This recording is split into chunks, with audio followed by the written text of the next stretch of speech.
Hello internet, it is me, the gamer musician. So we had a new trailer for Breath of the Wild a couple of days ago, but that wasn't the only new footage we got.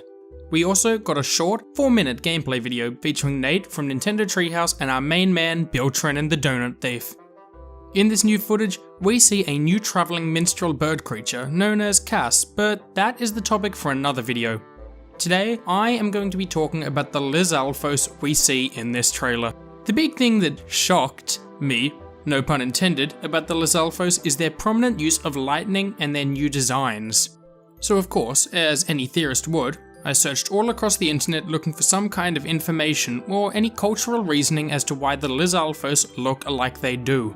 But before I can really get into anything else about my theories, why don't I give you wonderful viewers a full description of the beasts. Firstly, yes, we do hear Bill and Nate both specifically say Lizalfos, but even if they hadn't, we would have known that that's what they are. Why? Well, towards the end, we see the full description for their dropped spear, and the description literally calls it the Lizalfos made spear. And I also found it really interesting that the description claims that the Lizalfos use it for fishing as well as combat. It's just a nice little look into the actual lives of the beasts, as we generally just see the beasts fighting against Link and nothing else. Beyond the description, the actual name refers to the weapons with the term Lizal, perhaps some overarching tribe name or something.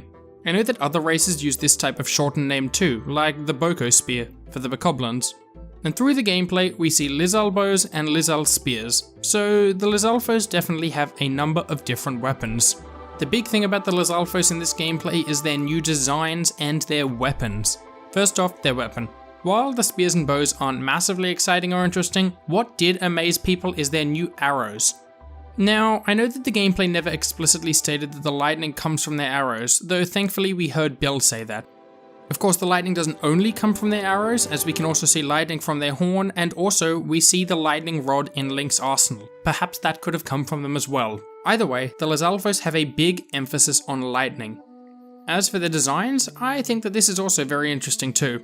If you look at this picture here, you can see that the older Lizalfos designs were, surprisingly, very lizard-like. However, from what we've seen so far in the Breath of the Wild, these Lizalfos bear a much more striking resemblance to a different reptile, the chameleon.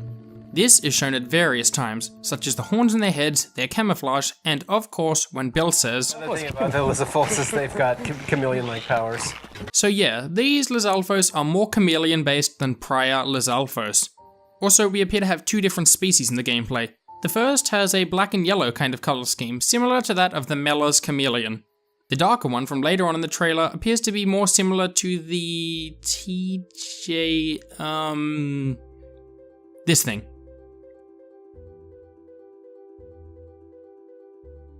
Both of these species are native to mainland Africa, and that is a very good segue into the next part of the video.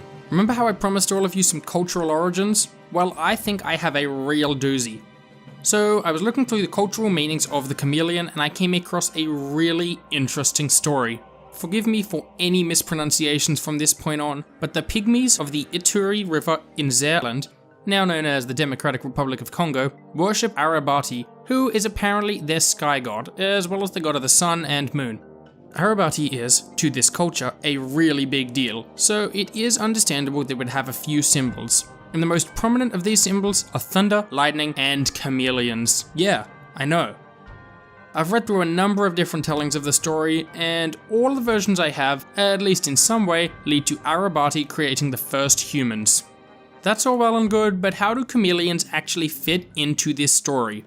Well, apparently, chameleons love climbing trees, and the being on top of the trees part made them closer to the heavens. Due to this, chameleons ended up being the go-between for the earth and the heavens, or in other words, the earth and the sky. And you know what else goes between the earth and the sky? Exactly, lightning. This kind of sentiment is also shared throughout many other cultures too. For example, due to the color-changing abilities of certain chameleon species, the Dogon tribe of Mali, West Africa, believe that the chameleon is symbolic of the rainbow, something that goes between the heaven and the earth. As to why these chameleon god go-betweens could be enemies, this could be related to the Zulu mythology, relating to the chameleon, though I can admit that this next part is a bit of a stretch, though it does hold some water. Basically, according to the legend, the chameleon was raised in the mud, and learned to walk there, hence causing it to be forever slow. However, the creator god Unkulunkulu tasked the chameleon with telling the humans that they would have life after death. Due to his slow speed, the chameleon was not particularly quick in its arrival to the humans, and Unkulunkulu got impatient and sent the grass lizard there to tell them that there is no life after death, as a curse to the chameleon. Due to this, apparently death is something caused by the slowness of the chameleon. Either way though, that's all I've got for you this time. I put a lot of research into this video, like 3 to 5 hours worth or something, so if you could leave a comment telling me what you thought, I'd really appreciate that. Also, don't forget to like the video, share the video, and subscribe to me for some more video game music themed videos from The Gamer Musician.